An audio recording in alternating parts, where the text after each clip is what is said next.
Sometimes a single act of compassion can change the course of a life, as a pair of strangers in Detroit, Michigan found out on the freezing afternoon of January 18th, 1994.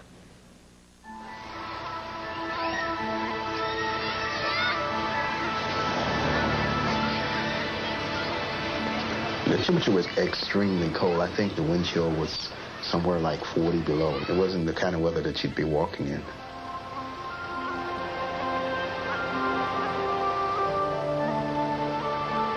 Sandra Harvey was on her way to pick up her 9-year-old son, Darren, and drive him the 3 miles home from school. I was at the supermarket, and I was late.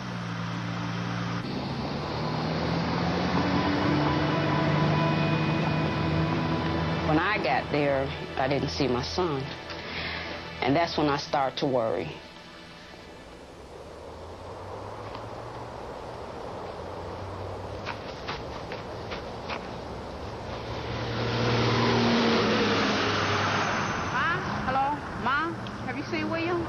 I couldn't see him nowhere, so I had called my grandmother, and I asked her, did he show up there, and she said no. She told me to go to the police, and as I was going to the police station, I said a little prayer. 71-year-old Rush Yarnell happened to be driving home on Connor Street. I observed what I thought was a child in the snow, and it was just as if he was trying to draw attention.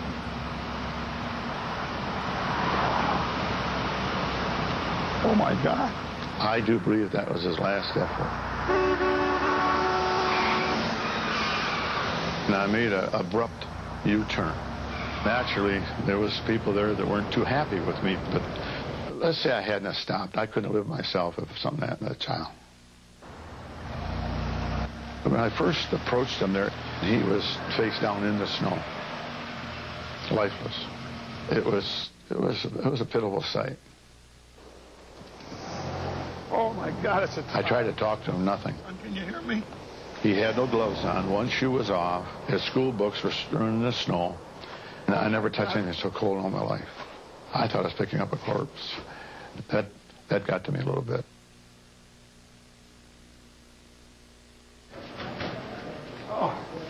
On duty at the 9th Precinct that afternoon was Detroit police officer Sylvester Mitchell. Imagine, if you will, a piece of meat that you would leave in the freezer overnight.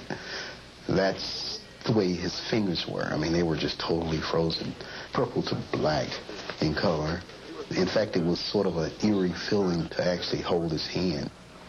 That in itself sort of melted my heart. Minutes later, Sandra came into the same police station to report that her son was missing. William, what happened? Who are you, ma'am? When I came to the precinct and seen him up on the counter, and when me and him got eye-to-eye contact, then that's when I broke down in tears. The EM man was telling me that he was close to death. Oh, you're welcome. Of course, I hugged her and tried to convey to her that it was just a normal thing that a person should do.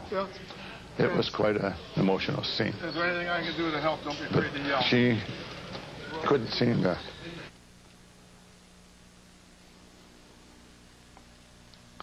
stop thinking it's okay.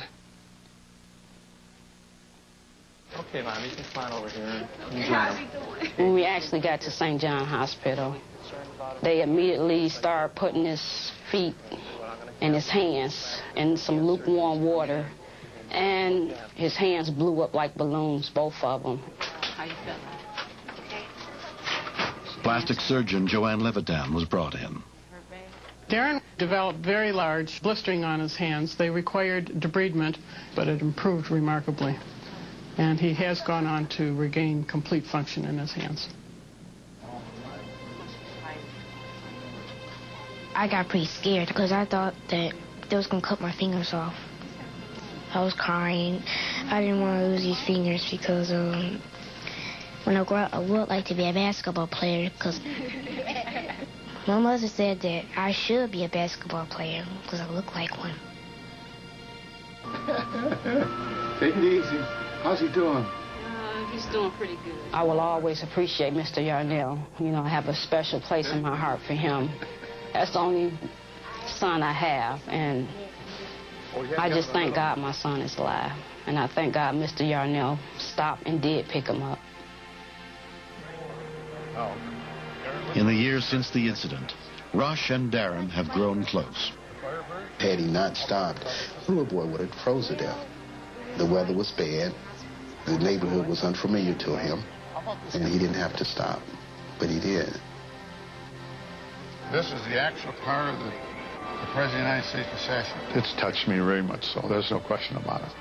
There's a reason that this little boy is going to go on, and I want to stay close to that child the rest of his life as long as I live anyhow.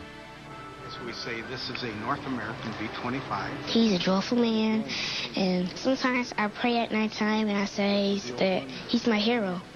And I thank him for saving my life. If it weren't for him, I won't be here right now. Give him a big smile. That's the way to do it.